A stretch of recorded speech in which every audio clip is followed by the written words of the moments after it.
이번 12월 12일날 이제 시험을 보시게 될 텐데요. 시험 대비해서 9회 때 시험이에요. 9회 때. 그러니까 제 홈페이지 자격증 자료실에 가시면은 ITQ 9월달 시험 문제 있어요. 네, 그거 다운로드 받아서 보시면 거기 정답 파일 들어있으니까는 참고하시면 되고요. 네. 자, 한번 좀 볼게요. 제일 먼저 우리가 해야 될 거는 뭐예요? 양반이 이거 틀리면 큰일 납니다. F7번 눌러서 여백 설정하는 거 있었죠? 그리고 번호 매기는 거 1점이라고 쓰셔도 되고 1이라고만 쓰셔도 되고, 예. 그리고 Alt Shift 엔터 쳐가지고 페이지 바꾸고 번호 바꾸고. 실무적으로는 어디서 한다 그랬죠? 여기서부터 먼저 한다 그랬죠? 실기시험에서는 마지막 페이지에 나와 있는 거죠. 거기에 있는 내용부터 입력을 해줘야 라는 겁니다. 예. 그게 어디냐면은 이 부분이죠. 이 부분. 능력 중심의 사회구현. 여기서부터 입력을 하고 최소한 여기다가 뭐는 책갈피는 달아줘야죠. 그렇죠. 그러니까 능력이라고 하는 책갈피 하나 달아주면은 그냥은 안 보이지만 조판보를 선택해서 보면은 여기 책갈피라는 게 보여요. 네. 그래서 조판보로 이제 보시면 되고, 이걸 이제 해놓고 나서 그 전 페이지로 가시면은 도형을 그리는 과정에서 4번 문제죠. 도형 그리는 과정에서 그 워드 같은가요? 글맵시에 글맵시를 클릭하면 그 책갈피로 가게끔 지정되어 있지 않습니까? 그것 때문에 우리가 미리 해놔야 된다라는 거죠. 자, 원래 한번 돌아가서 볼게요. 네, 지금 이쪽에 나와 있는 내용을 가지고 우리가 스타일을 꾸밀 건데요.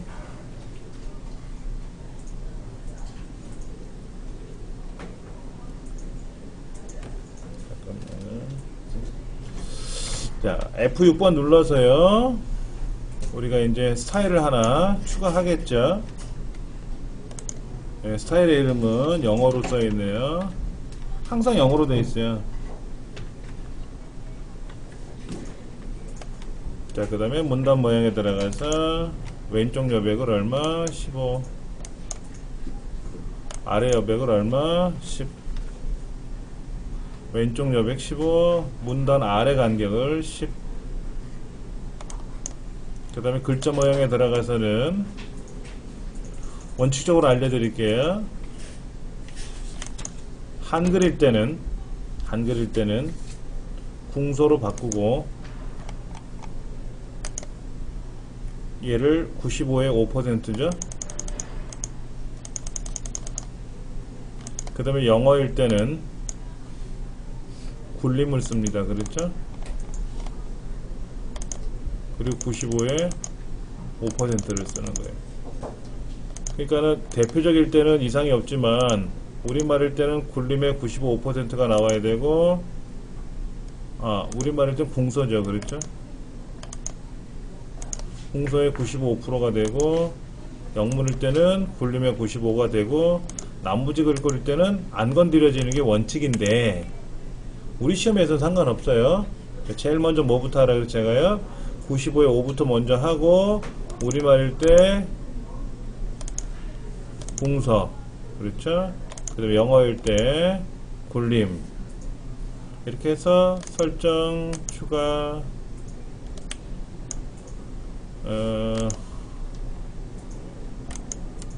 하나 있어서 이건 삭제해 버리고요. 자, 이렇게 해서 지정을 했어요. 그래서 설정해 주시면 이렇게 나오겠네요. 예. identification, 컴마 다음에 어떤까지, 예, 이렇게 나오면 되는 겁니다.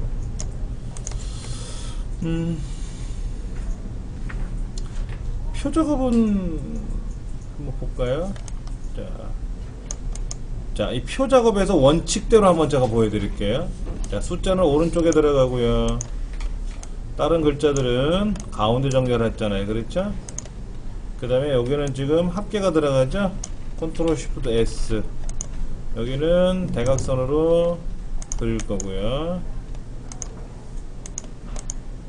자, 이거를 F5번 키 눌러서요. F5번 키 누르면 셀 선택이거든요. 그래서 컨트롤로 줄여요. 깨지기 전까지 줄입니다. 얘도 다 줄입니다. 다 줄여요. 컨트롤 키 눌러서 줄이는 거예요. 컨트롤 키 누르고 화살표를 움직이면은 줄거든요. 여기는 넓으니까 넓어지고요. 좁은 데는 좁게 만들어야 되겠죠. 그렇죠. 그리고 나서 이 도형을 늘려주시는데, 만약에 도형의 크기가 있어요. 표의 크기가 만약에 12까지 120mm로 해라 그러면은 120mm에다 맞춰야 되겠죠. 그렇죠? 120mm에다 맞춰야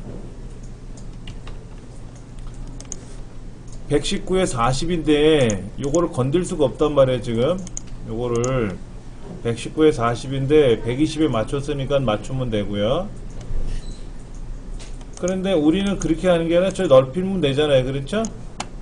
그러면 여기 간격하고 여기 이 좌우 이만큼의 간격하고, 여기서는 가장 긴 글자가 뭐죠? 여기서는 숫자가 가장 길고요. 여기는 2014년 2013년 제일 길 거예요. 그러면 여기하고 다시 한번 볼게요. 이 상태에서 컨트롤 키 눌러서 한꺼번에 늘려도 되고, 아니면 저 끄트머리에 가서 클릭을 해가지고 표 자체를 늘렸지 않습니까? 그러면 이쪽에 있는 여백하고 여기에 있는 여백하고 이 여백이, 여기는 가장 넓은 데가 어디예요? 이 숫자가 제일 넓죠? 합계란 두 글자보다 숫자가 넓은 거 아닙니까? 제가 지금 얘를 하나는 오른쪽 하나는 왼쪽으로 해놔서 그렇지만 가운데로 놓고 보면은 요 구축이란 가장 긴 글자하고 여백, 여기 여백, 여기는 이 좌우 여백이 동일해요. 단지 숫자가 오른쪽으로 갔을 뿐이라서. 그러면 이 인프라 구축이라는 왼쪽 여백과 오른쪽 여백 합친 게 이 숫자 앞에 있는 여백이에요. 이게 균등분할의 원칙이라는 겁니다. 워드 프로스 자격증에서는 이렇게 하지 않으면 무조건 틀린 거예요. 근데 우리 ITQ는 이렇게 안 하고 어떻게 했어요? 그냥 너비를 같게 했잖아요. 이렇게 대충 했잖아요. 이래도 상관없다라는 겁니다. 예. 너무 신경 안 쓰셔도 돼요. 예. 그 다음에 여기다가 뭐 글꼴을 색깔을 꾸미고 하는 거는 여러분 하실 줄 알지 않습니까? 노란색을 칠하고 뭐, 그 다음에 여기는 또 테두리 선을 두 줄로 만들고 글꼴 바꾸고 하는 거, 이건 제가 생략하도록 하겠습니다. 그래도 서운하니까 한번 할까요? 예. 손모양에 가서 두 줄로 바깥쪽에다 그리고요. 여기도 손모양을 두 줄로 바깥쪽에다 그리고요. 여기도 손모양을 두 줄로 바깥쪽에다 그리고, 이 전체 글꼴은 굴림,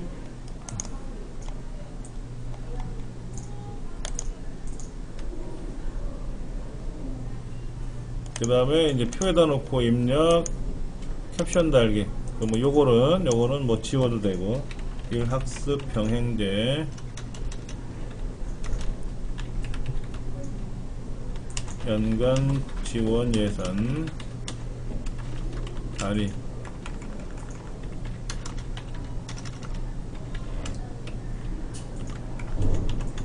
천원.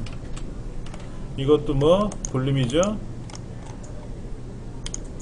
오른쪽으로 보내고요. 표에 가서 여백 캡션을 위로 올리는 거죠. 이렇게 올라오면 되는 거지 않습니까? 맞죠? 자, 그 다음에 이제 이 노란색을 블럭 잡아서 차트 만들어야죠. 차트. 자, 이 차트가 위에 있든 아래에 있든 상관없어요. 얘를 글자처럼 취급하면 뭐 이상이 없는 거고요. 예. 얘를 넓혀 주시면 되고. 자, 차트를 더블 클릭해서 오른쪽 눌러서 마법사로 들어가는데, 가로막대로 되어 있네. 그렇죠? 가로막대로 해주시면 되고. 그 다음에 행열인지 행인지 열인지 확인하시면 돼요. 여기는 이제 열 기준으로 되어 있네요. 열 기준으로. 제거기는 1학습 병행제 연간 지원 예산. 여러분들 이 내용이 뭔지 아세요? 근데 지금 입력하시는 내용이 NCS죠? 자, 지금 항목축 갑축이 단위가 들어가죠?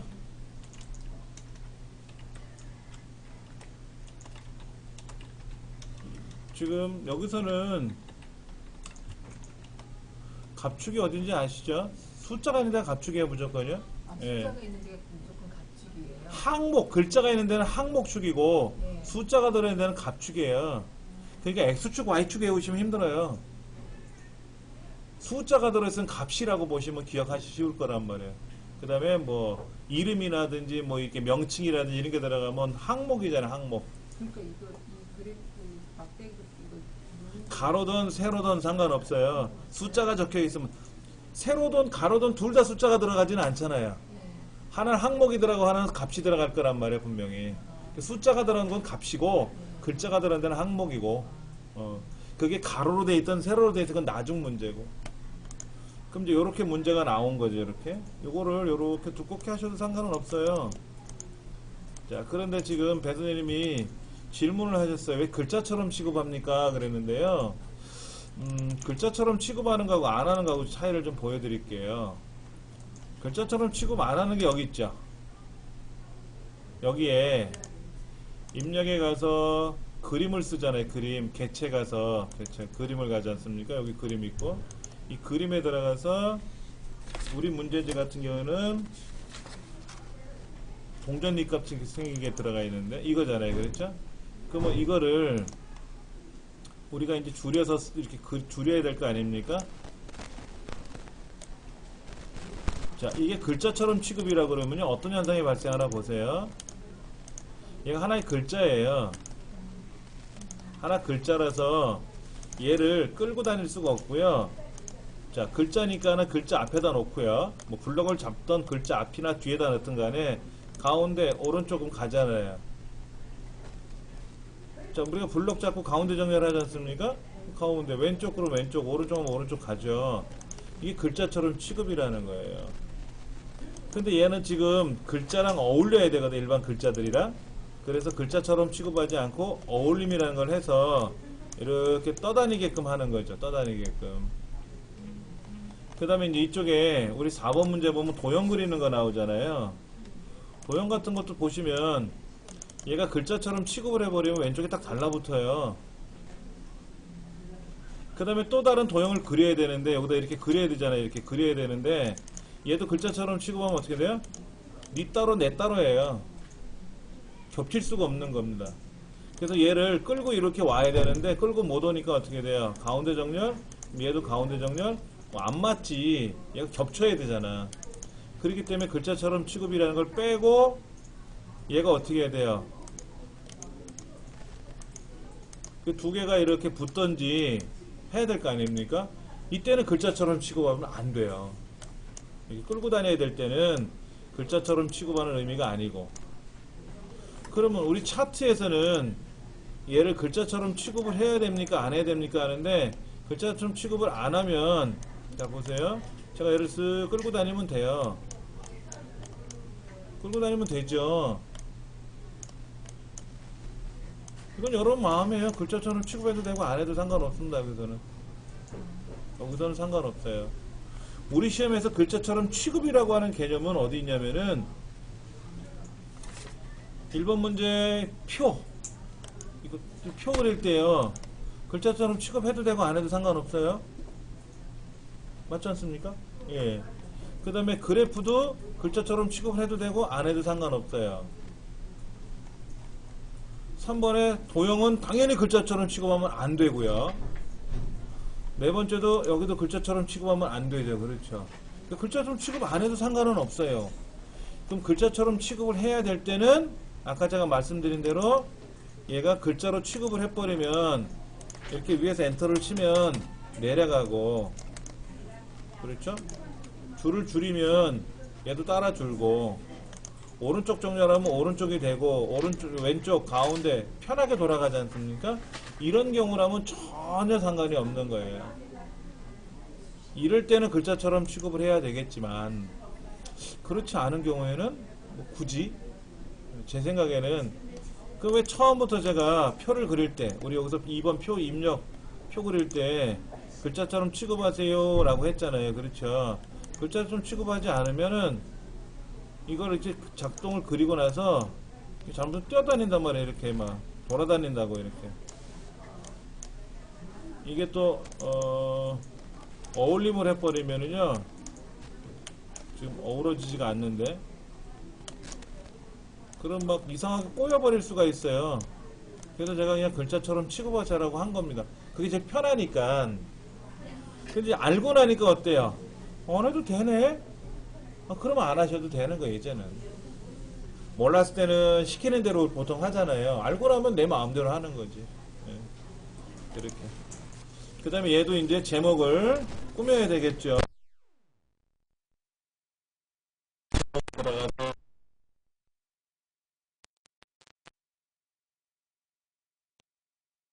볼게요.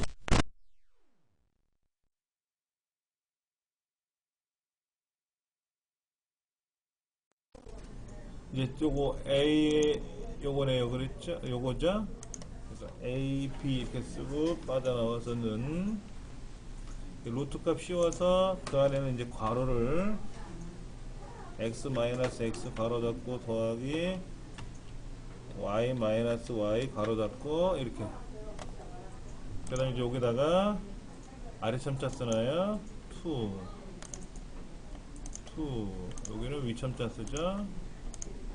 여기는 아래 첨자 2, 여기는 이것도 아닌데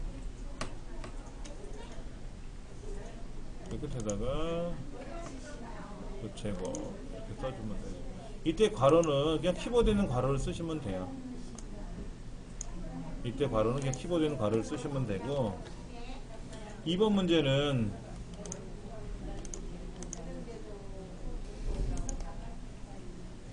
람다분의 1은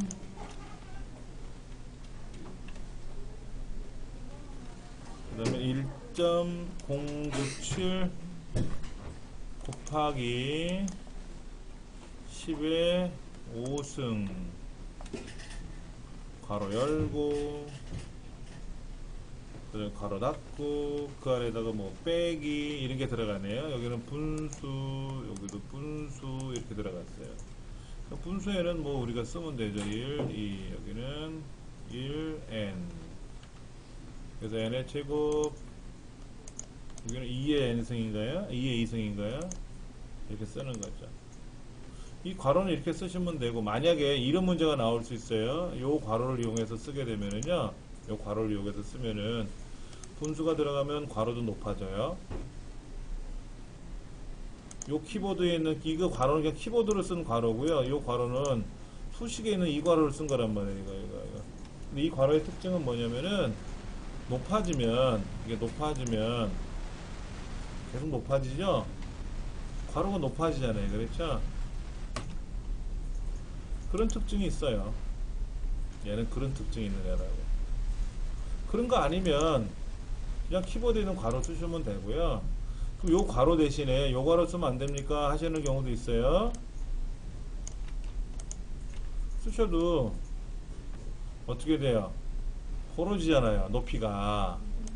그러니까는 여기서는 이 괄호를 쓰면 안 되고 요 괄호를 써야죠. 당연히 요거 달라지잖아요. 높이가. 이걸 쓰면 틀린 거죠. 그러면 얘는 어때요? 요 괄호를 쓰면 요 괄호를 쓰고 이 수식을 쓰면 어떻게 되나 볼까요? 제가요.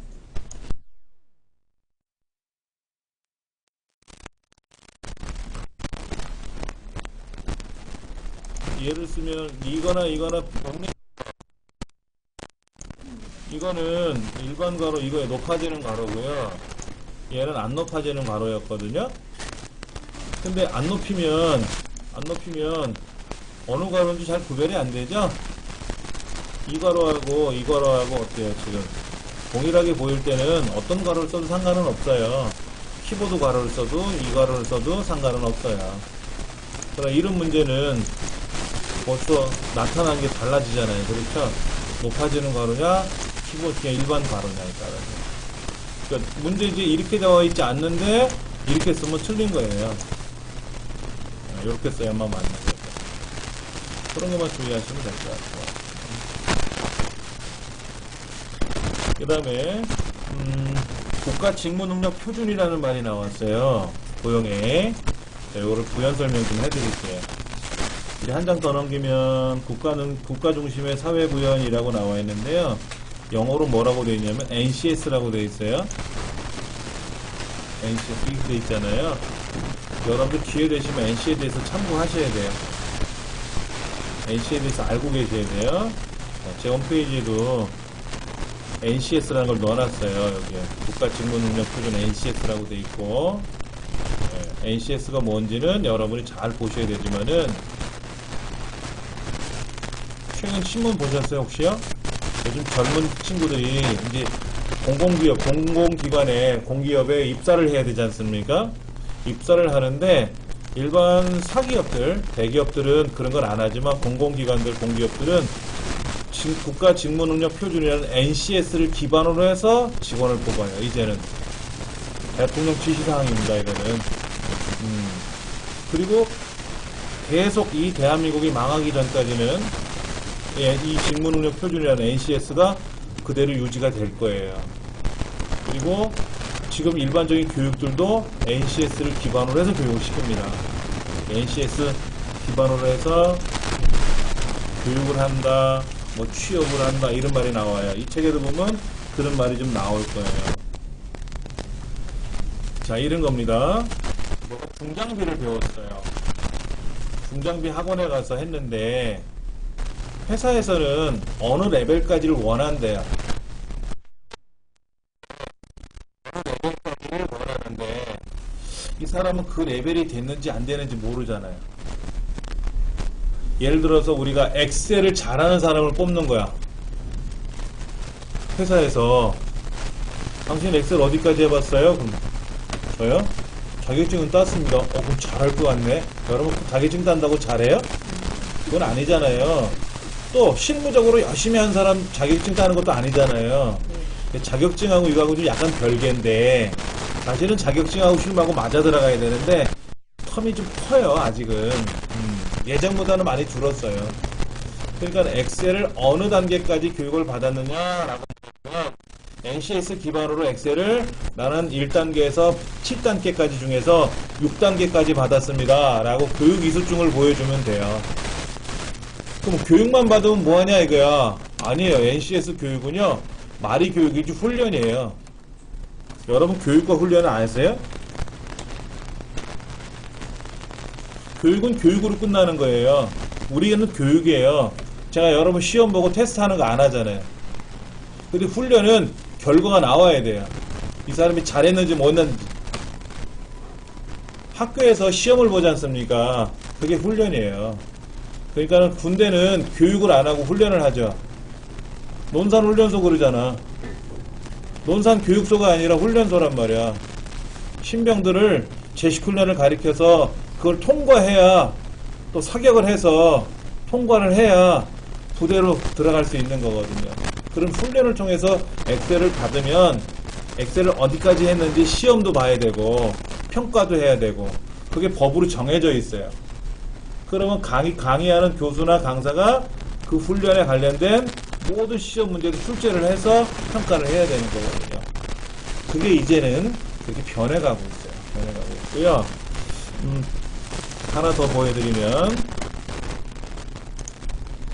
제가 오늘 그 자격증에 관련된 내년도 자격증 있잖아요. 내년도 자격증 그거를 제가 오늘 다 입력을 했어요. 근데 이건 한국산업인력공단입니다. 한국산업인력공단에서 이제 기사, 뭐 산업기사, 기능사 이런 이제 시험을 보는 게 나오는데요. 여기 뭐라고 되어 있냐면은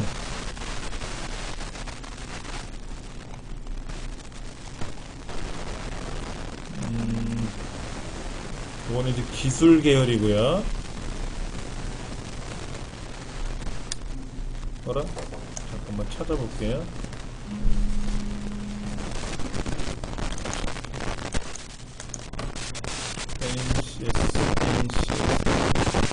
네, 여기 나와 있네요. 제가 이거 보고 깜짝 놀랐어요. NCS 적용에 따라 종목별로 시행 방법이 변경될 수 있습니다. 라고 되어 있어요. NCS 적용에 따라서. 그리고 자격증 시험을 NCS 교육을 NCS로 따라서 자격증을 발급을 해주는 경우가 이제 생겨요. 그러니까 교육을 받았어. 그럼 시험을 보잖아요. 자격증을 따로 시험을 보든지 하지 않습니까? 이제는 NCS 교육을 받으면 자격증을 주는 거야. 왜냐면 중장비 같은 건 이론만 배우는 게 아니잖아요. 실기를 해봐야 될 거 아닙니까?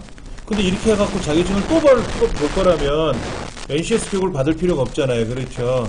그러니까 NCS 교육의 국가 표준 능력에 따라서 교육을 받고 그에 따라서 시험을 다 봤단 말이야. 통과를 했단 말이야. 이수를 했으니까 노동부에서 제대로 교육을 받았네? 그럼 자격증을 줘도 되겠네? 하고 줘버리자 이거 이제는. 이제 그렇게 변한다라는 거예요. 국가가. 아직은 우리나라에는 컴퓨터 교육이 있잖아요. 엑셀이나 컴활이나 이런 거는 아직 NCS가 도입되지는 않았습니다. 이건 아직 도입이 되지 않았는데 비서에 관련된 거라든지 이런 것들은 NCS가 다 표준화가 돼 있어요. 그래서 여기는 NCS를 제가 한번 클릭해 보면은요, 국가에서 만드는 모든 표준이에요 이게. 그러면 여러분이 예를 들어서 어떤 거를 할 거냐 이거야. 나는 경영, 회계, 사무 이쪽에 일을 할 거다 이거지. 나는 총무 업무를 할 거야. 총무 업무 중에 뭐 일반 사무를 할 거야. 일반 사무를 하게 되면은 그 안에 로그인을 안 해서 그렇지만 로그인을 하게 되면은 뭐 비서, 선임비서, 이런 차장, 대리, 주임, 사원, 행정이들 있잖아요. 행정. 이 사람은 지금 대리에서 과장으로 가야 되는데, 여러분 과장이란 직책하고 대리라는 직책하고 들어보셨잖아요. 아무나 과장 주고 차장 주고 부장 주는 게 아니란 말이에요. 행정 업무를 할 줄 알아야 과장을 주던 뭐 할 거 아닙니까? 이제는 이것도 국가가 요구하는 대로, 아니 일반 기업이 요구하는 대로 국가가 체계를 만들어서 그렇게 취업을 시키겠다라는 겁니다. 그러니까 만약에 여러분이 이 차장 교육을 받으면 어느 회사에 가서라도 차장 업무를 할 수 있다라는 얘기예요. 대신에 교육이 하루 이틀 배우는 건 아니겠죠? 보통 뭐 280시간, 360시간 이렇게 배워야 되겠지만 어떤 건 짧게는 뭐 16시간도 배우고 그래요. 기본적으로. 그러니까 NCS라는 용어가 낯설 거예요. 이거 입력하다 보면 자격증 시험에 나오는 용어가 이렇구나 라고 넘어가지 마시고, 특별히 이번에는 NCS가 나왔는데 굉장히 중요한 말이에요. 그래서 제가 알려드리는 거니까는 참고하시면 좋을 것 같아요. NCS는 교육을 받아야 돼요. 저희 강사들도요, 직원들도요, NCS 교육을 받지 않으면요, 이제는 강의도 못하고요, 업무도 못해요. 법이 바뀌어가지고. 올해까지는 유예한다 그랬는데 내년부터는 의무예요. 강사가 NCS 교육을 받지 않은 강사가 NCS 교육을 할 수가 없어요. NCS와 연관된 교육을 할 수가 없어요. 이제는 그냥 뭐 자격증 땄다고 해서 무슨 뭐 대학에서 뭐 박사학위 받았다고 해서 강의를 하는 게 아니라 이런 표준 과정에 따라서 교육을 개설을 하고 노동부가 심사를 하고 그거에 따라서 교육을 받고 그거에 따라서 취업을 하고 이렇게. 과거에는 주먹구구식이었잖아. 내가 이런 교육 받으면 뭐 대충 뭐 이렇게. 근데 그게 아니다라는 거죠.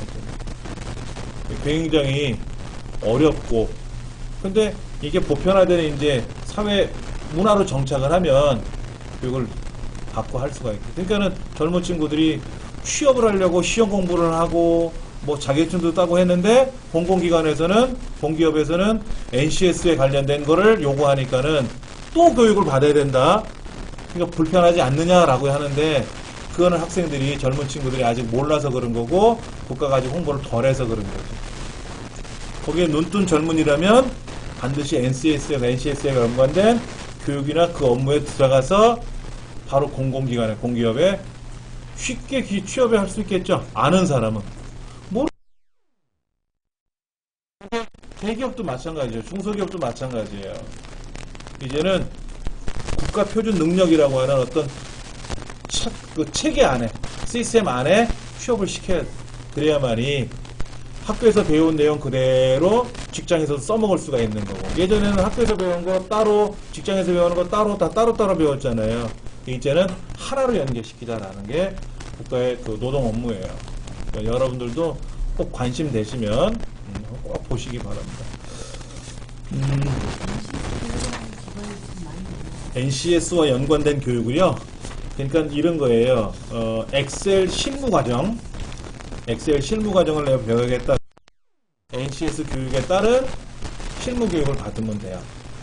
근데 그 단계가 3단계까지인지 4단계까지인지 7단계까지 단계가 있단 말이에요. 이 교육은 몇 단계까지입니다.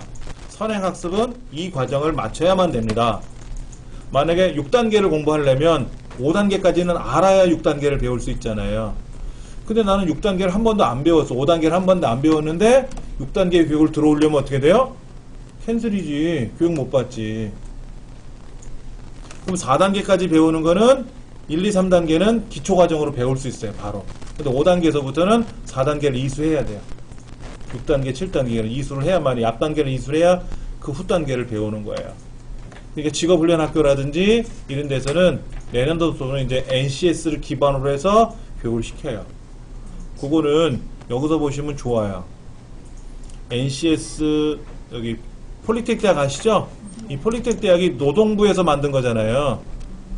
그 다음에 또 뭐가 있냐면은 한국기술교육대학교라고 있어요. 기술교육대학교. 여기에서 NCS를 교육을 담당을 하는 거예요. 예. 그래서 이 폴리텍 대학에 들어가서 여러분이 교육을 받겠다라고 하면은 여기도 6개월 과정이 있고 3개월 과정이 있거든요. 가서 보시면 NCS 기반에 의해서 이 과정은 무슨 과정입니다 라고 표시를 해놔요. 문서화로, 문서로. 그 문서가 되어 있지 않으면 안 돼요. 여기 NCS라고 제가 있는데 뭐 잠깐 보여드리면은요, 이런 겁니다. NCS 기반의 훈련 과정, 편성 과정, 워크북 뭐 이렇게 되어 있는데 제가 지금 어떤 과정을 개발하겠다라는 거죠.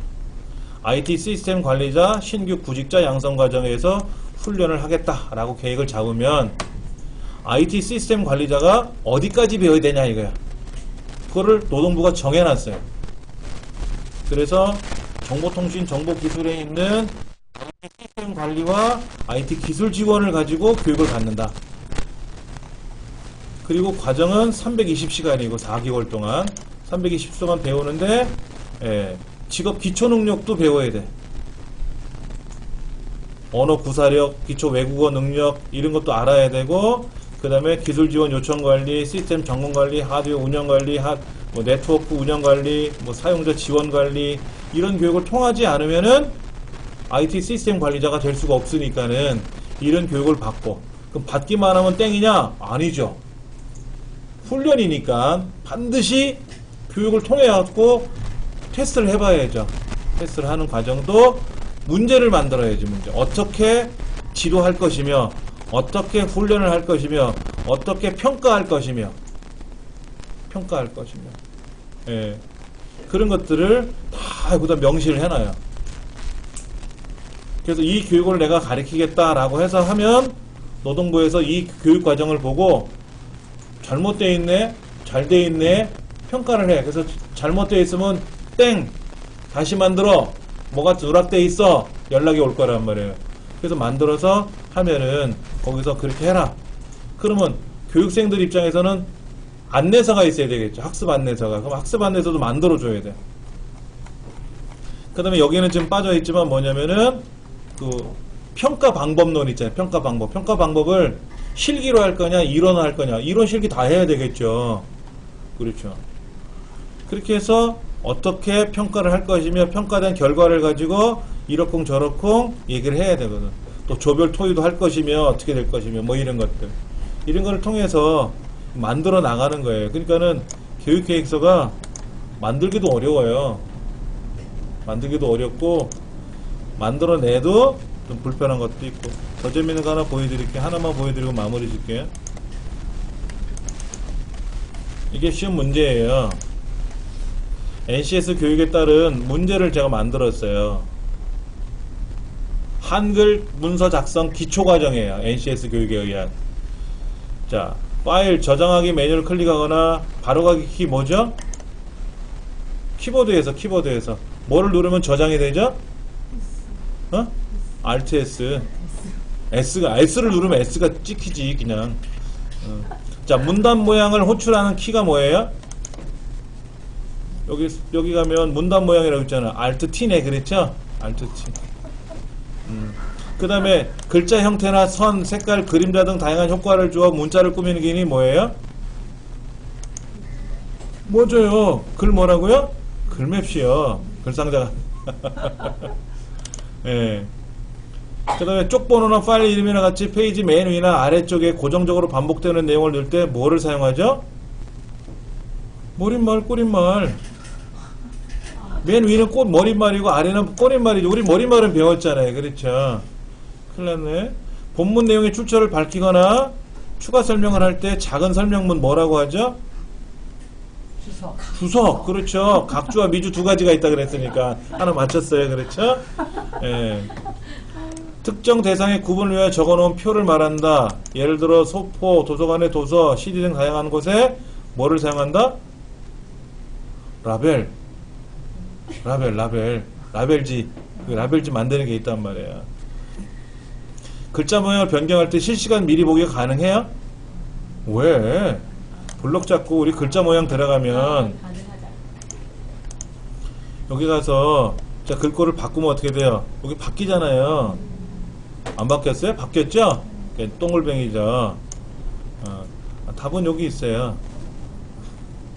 25문제예요. 그렇죠? 예. 이렇게 문제를 내는 거예요.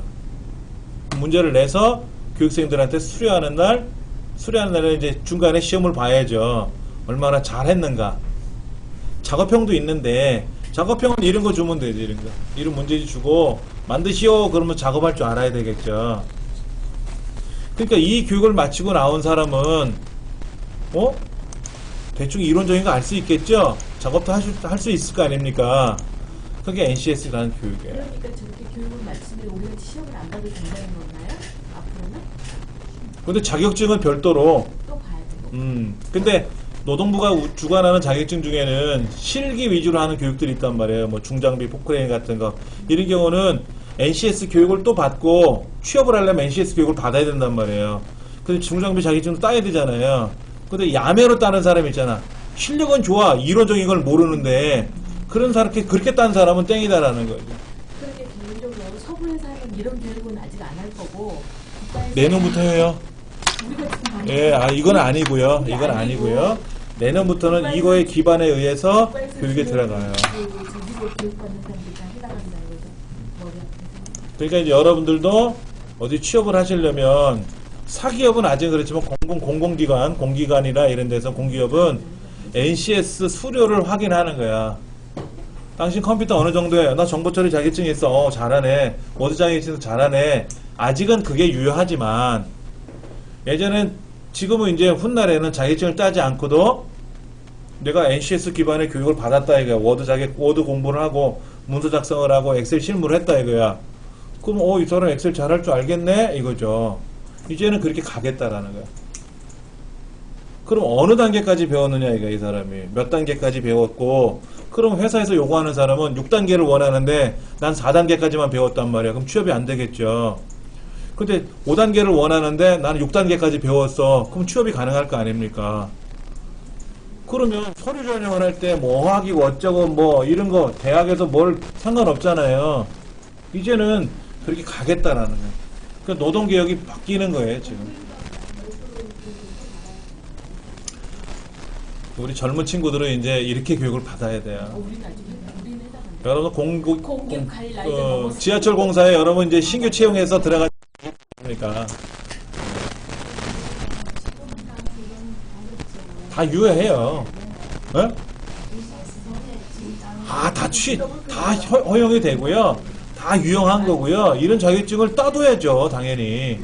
근데 우리 자격증은 제가 아까 그랬어요. 컴퓨터에 관련된 건 아직 NCS 교육이 많지가 않아요. 비서 자격증은 컴퓨터와 상관이 없어요. 컴퓨터 여러분 비서 자격증 80문제 중에요. 컴퓨터와 연관된 문제는 딱 3문제밖에 안 나와요, 실제로. 필기 시험에는. 그 다음에 워드 자격증이나 커말 자격증이나 이런 거에는 NCS가 아직 없어요. 국가표준이 아직 안 만들어져 있어요. 그러니까 우리 컴퓨터 관련된 교육은 NCS 기반하고는 거의 상관은 아직은 없어요. 이제 내년도 후년도 가면 발전될지는 모르겠지만은 아직은. 근데 알고 계시라고 NCS가 이런 거다라는 걸 알고 계시고, 혹시 자녀들 중에 아는 사람, 조카나 아는 사람 중에 공기업이라든지 공공기관에 입사를 한다든지 하려면, 야, NCS라는 게 있다 그러는데 너 알고 있니? 라는 정도만 좀 알려주시면, 그러면 그 친구들이 NCS에 대한 거를 인식할 거 아닙니까? 이전에 NCS를 모르면 젊은 친구들 취업 나는데 불편할 거예요. 그럼 대학교에서 저 교육이 없으니까 따로 받아야 되는데요? 그렇게 NCS 교육. 그러니까는 대학 교육도요, NCS 기반으로 해서 교육이 바뀔 거예요. 이제 그런 것들이, 뭐, 예를 들어 역사학, 영문, 뭐, 국문학, 이런 건 NCS에서 상관없잖아요. 근데 건축공학에 들어가면 건축설계 이런 거 있을 거 아닙니까? 그럼 건축설계를 학교에서는 이렇게 배우고 실무에 나가서 저렇게 사용하면 안 되잖아요. 그러니까는 꼭 실무가 우선은 아니지만 실제 업무상에 적용을 하는 게 좋지 않습니까? 그러니까는 NCS를 만드는 사람들도 다 학자들이란 말이야.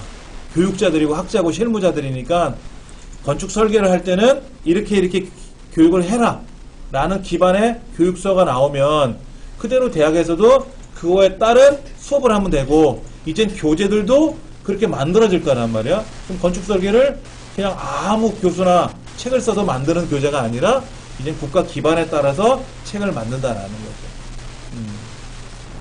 그렇게 같은 경우 내년부터 가서 실시하겠네요. 벌써 하고 있어요. 하고 있는데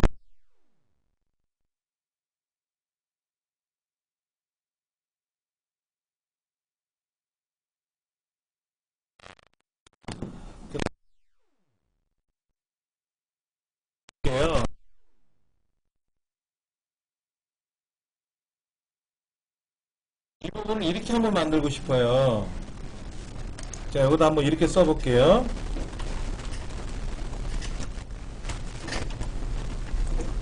여기는 잠깐만요. 원.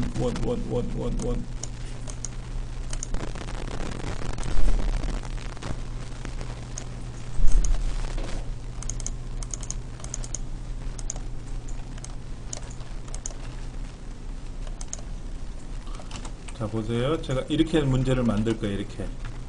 여긴 당연히 이렇게 만들 테고,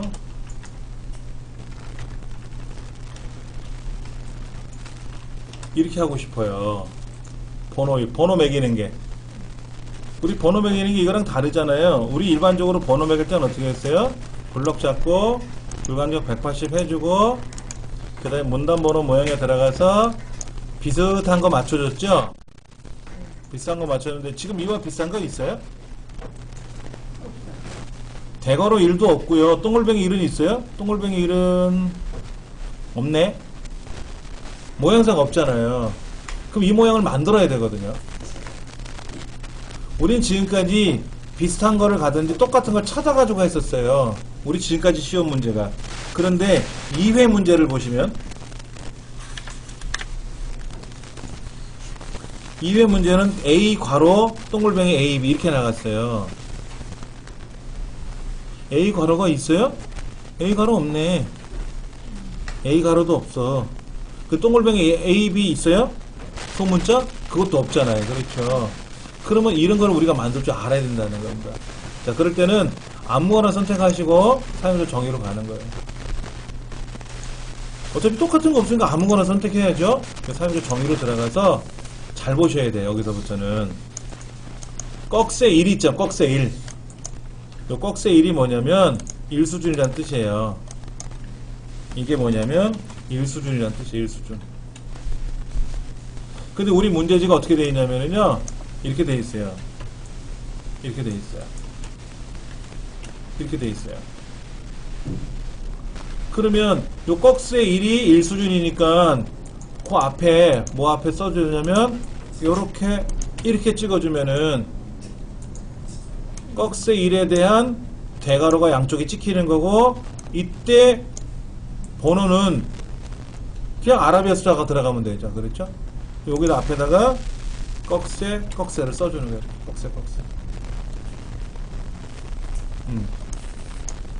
꺽쇠. 꺽쇠를 써주면은,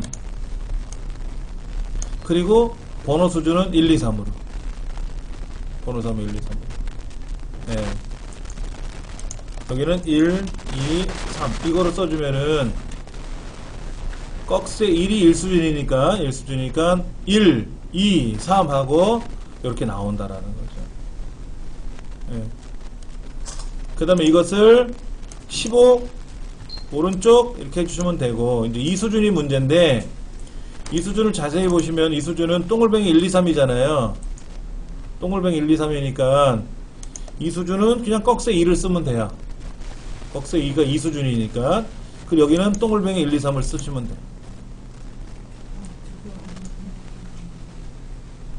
그리고 얘는 25에 뭐 오른쪽 이렇게 나올 수 있지 않습니까? 이렇게. 예. 그러니까 1수준은 꺽쇠 1이 1수준이라는 뜻이에요. 그 꺽쇠 1에 1, 2, 3, 4가 들어갈지, A, B, C, D가 들어갈지, 가나다라가 들어갈지, 기억, 니은이 들어갈지는 여기서 고르시면 되고, 로마 숫자인지, A, B, C, D인지, 가나다라는 여기서 고르시면 되고, 그 다음에 1, 2, 3 앞에 1 괄호인지, 양쪽 괄호인지, 아니면 꺽 괄호인지, 대괄호인지 하는 거는 꺽쇠 앞에다 꺽쇠 1을 기준으로, 만약에 오른쪽에만 가로가 들어간다 그러면 오른쪽에만 가로를 넣어주면 1, 2, 3 하고 가로가 들어가는 거고, 지금 예문처럼 대괄호가 들어가면 대괄호를 써주면은 대괄호 1, 2, 3이 나오는 거고,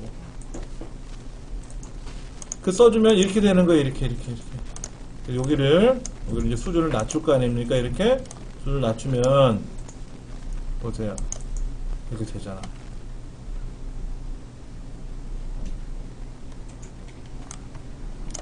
다시 제가 여기다 다시 한번 정리할까요?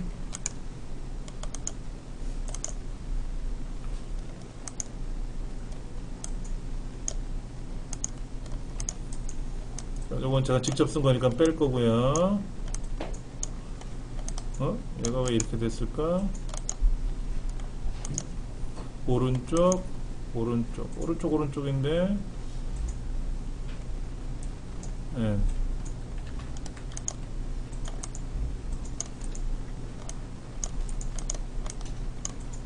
제가 탭키 눌렀죠? 아까. 자, 보시면 이렇게 모양새가 이제 제대로 들어갔죠. 그런 모양을 만들 수 있는 거예요. 예전에는요, 문제를 더 어렵게 냈었어요. 어떻게 냈는지 아세요? 1, 1-1, 1-1, 1-2, 2, 2-1, 2-2 이렇게 나왔었어요. 예전에 문제는 이런 것도 있었어요. 이런 거. 1수준은 1, 2, 3, 4로 나가는데 2수준은 1-1, 1-2, 2수준은 2-1, 2-2 이렇게 나가기도 해요. 이건 뭐냐면은 얘는 뭐죠? 이거죠? 이게 1수준이잖아요. 그럼 얘는 어떻게 하는지 아세요? 얘는 1수준에 빼기 2수준 이렇게 쓰는 거예요. 요거는 1수준이잖아요. 그러니까 1수준이 나오고 대시 요건 2수준이잖아요. 이렇게 쓰면 얘가 이렇게 나오는 거예요. 과거에는 막 굉장히 꽈냈었어요. 평범은 지금 이런 문제 나오면 땡큐 너무 좋아했었어. 근데 지금은 이 문제가 어려운 거죠. 안 나왔었으니까. 근데 B형에 나왔으니까 뭐 방법이 없죠. B형 문제 한번 풀어볼게요. 어떻게 풀어야 되는지. A 괄호 이거죠. 그러면 얘를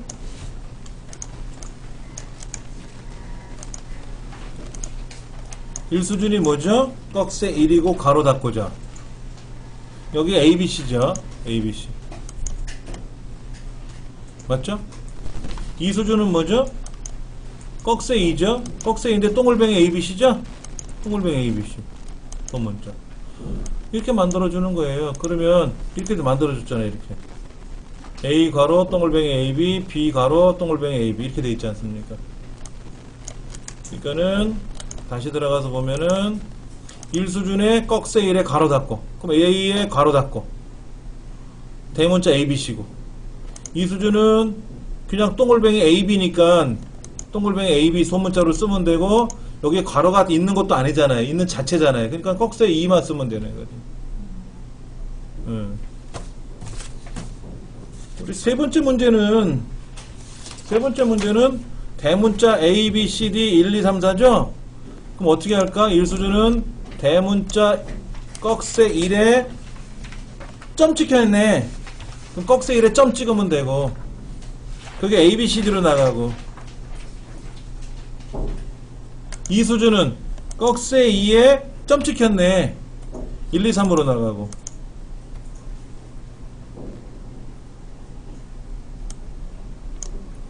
이렇게 돼 있죠. 이렇게 돼 있지 않습니까? 자, 다시 한번 보여드릴게요. 자, 이거는 어떻게 만들어진 거냐면요, 꺽쇠 1의 점이에요. 그리고 A, B, C 이렇게 돼 있는 걸 찾으시면 되고, 이 수준은 꺽쇠 2의 점인데 1, 2, 3 이렇게 되는 걸 찾으면 되지. 그럼 꺽쇠 A, 이거 A점이라는 게 1수준이니까 꺽쇠 2를 쓰면 되고, 거기 옆에 점 찍혔잖아. 점 찍으면 되고, 그 다음에 ABC 종류는 1수준의 종류는 ABC로 나가는 거고, 2수준은 꺽쇠 2인데 점 찍혔으니까 점 찍고, 근데 종류는 1, 2, 3으로 나가는 거고. 그러니까는 굳이 있는 걸 똑같이 뺏기지 않아도 그냥 내가 아무거나 선택하고 사용자 종류의 지정에 들어가서 고치면 되는 거예요.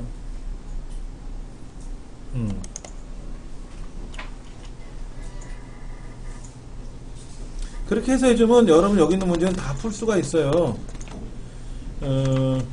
특히 그 3번 같은 경우에는 지금 표가 이렇게 돼 있어요. 표가. 이거는 뭐 합치면 되잖아요. 이렇게 합치면 되고,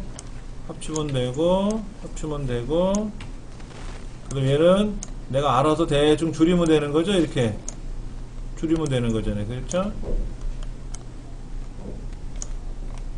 다 들어왔네. 여기는 많이 남고, 여기는 조금 남고 했는데, 뭐 그거 신경 쓰지 마시고 대충 이렇게 줄이시면 돼. 이렇게 여기는 좀 많이 남고 여기는 좀 적게 나오고, 이렇게 해가지고 블록 잡아서 가운데 정렬 해주면 모양새는 만들어지는 거지 않습니까? 표 꾸미는 건 여러 마음대로 하세요. 간격을 이렇게 잘 안 잡아도.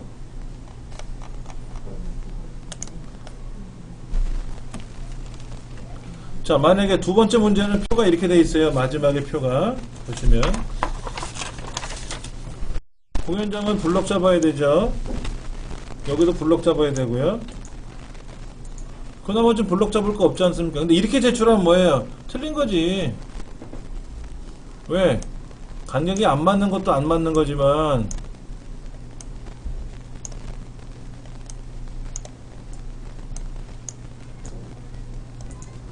참 맞추기가 애먹어요. 여기가 지금 이렇게 맞추기가.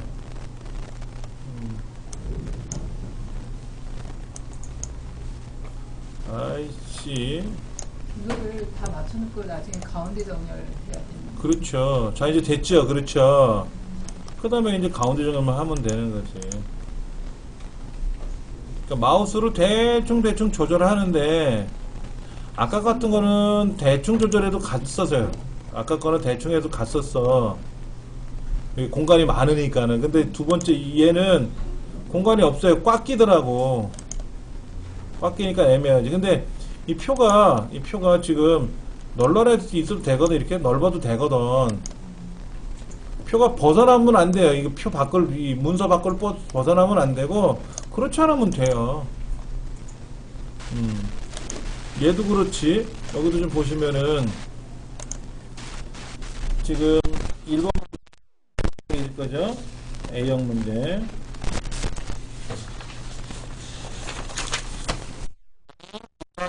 사항을 했는데, 이거 맞추기 힘드시면 어떻게 하라고 제가 엔터 치라 그랬지. 이렇게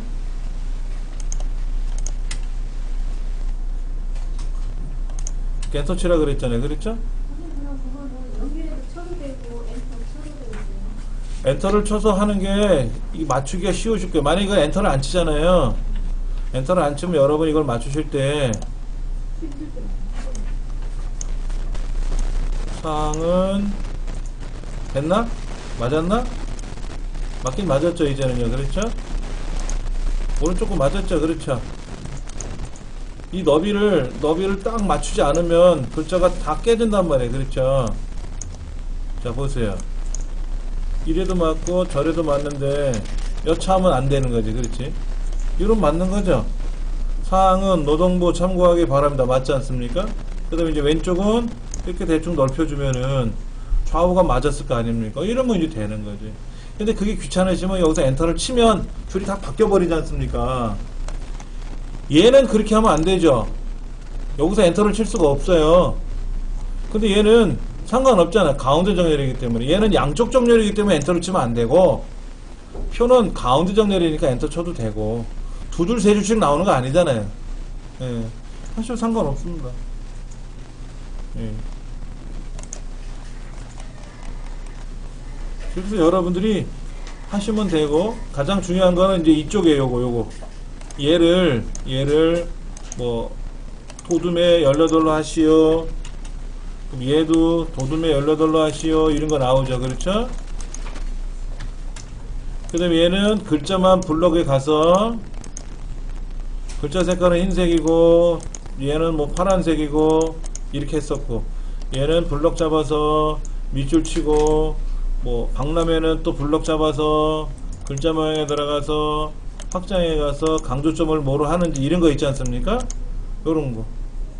그러니까는 얘까지 포함시켜서 글자 크기를 다 조정해 놓으시고 나서 그 다음에 글자만 다시 블럭 잡고 처리하는 거. 그런 거 많이 미스 하시더라고. 그래 버리면 안 되니까. 그 다음에 여기는 무조건 한 줄이에요. 여기는 무조건 한 줄이야. 이 사이사이는 한 줄입니다. 여기는 한 줄. 여기도 한 줄. 두 줄 들어갔다. 여기도 한 줄. 무조건 여기는 한 줄. 어디든지 여기 한 줄, 한 줄, 한 줄. 그 다음에 요거 기호다 하면 한 칸 띄는 거. 한 칸 띄는 거. 요런 거 한 칸 띄어야 돼. 요런 건 한 칸 떠야 되고, 이건 한 줄. 어디만 두 줄 떼면 돼요? 두 줄 띄는 거 없어요. 전부 한 줄만 떼면 돼요? 한 줄만 띄면 돼요. 원칙은요, 두 줄을 띄우면 다 두 줄 띄워야 돼요. 다 두 줄 띄워야 되는데, 이러다 보면 잘못하면 페이지가 넘어가 버립니다. 네, 전체 다 한 줄만 떼고. 예, 근데 정답 보면 여긴 또 두 줄 떨어져 있더라고. 이렇게 한 줄만 띄세요. 상관없으니까 한 줄 띄세요. 그게 제일 좋습니다. 그거 국가 저기 할 때만 여기 한 줄. 요런 거는 사이사이는 한 칸. 요런 건 한 칸. 이건 우리나라 문법이니까 그것만 주의해 주시면 다 될 것 같아요. 4페이지에 4페이지. 아니 저기에 보면 예. 이제 4번, 5번째인가 제일 마지막에 작업하는 거 쭉 그 타드 치다가 저기만 두 칸 들어가면 되는 거예요? 여기? 아니 저기 글자 저 문서 작성할 때 여기요? 거기는 항상 요거. 거기만 두 칸 떼면 되는 거예요? 예. 여기 두 칸. 소비자 변경하고 한 칸 띄우는 거 아니에요? 가운데? 어디 여기? 아니 그 아래. 여기요? 네. 한 칸. 아니 한 줄 여기는 한 줄 떨어지면 안 되죠? 떨어지는 거 아니에요? 여기 한 줄 안 떨어지지 않습니까? 한 줄 지금까지 떨어진 적 없어요. 아 줄 없어요? 이렇게 왜 띄우냐면 제목, 본문, 목록, 표, 발신 기관명 구분되기 위해서 한 줄씩 띄는 겁니다. 근데 여기도 제목이라고 하나 띄면 얘도 한 줄 띄어야 돼요. 없잖아요, 원칙이. 얘는 그냥 붙여 쓰는 거. 대신 글자 크잖아. 여기는 원제목이니까 사이를 띄우는 거고. 항상 그거는 원칙이에요. 항상 원칙이에요. 그거는 문서 작성하는 원칙이에요. 그거는 방법이 없어요. 그건 내가 어떻게 하고 하는 게 아니라 문서 관리 규정에 의한 법이야. 법. 문서 작성하는 법.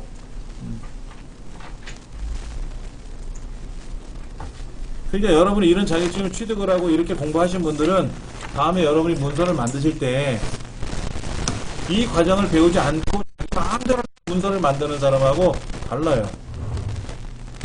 여러분이 내 편한 대로 문서를 만들어서 공공기관에 보내면 큰일 납니다. 안 받아줘요. 내가 손으로 써서 보내는 건 받아주지만 이렇게 문서로 작성해서 보냈단 말이야. 파일로. 근데 엉망진창으로 보냈어. 띄어쓰기, 맞춤법 뭐 이런 규정을 안 맞으면 개인이야. 그럴 수 있다 치지만 기관에서 보냈단 말이야. 보고서를. 안 받아주는 경우도 많아요. 주의하셔야죠. 근데 잘 만들어서 보내면 그런 거 있지 않습니까? 보기도 좋은 게 뭐도 좋다고 여러 문서를 잘 만들어 보내면 보는 사람도 좋아해요. 깔끔하고 잘 만들어 놨잖아. 띄어쓰기 잘 해놓고 줄간격 잘 맞춰놨잖아. 그럼 보는 사람이 신바람이 나서 그렇게 합시다. 오케이. 결제가 들어간단 말이야. 그게 문서 작성하는 의미예요, 의미. 그렇게 해서 잘 해주시면 될 것 같아요.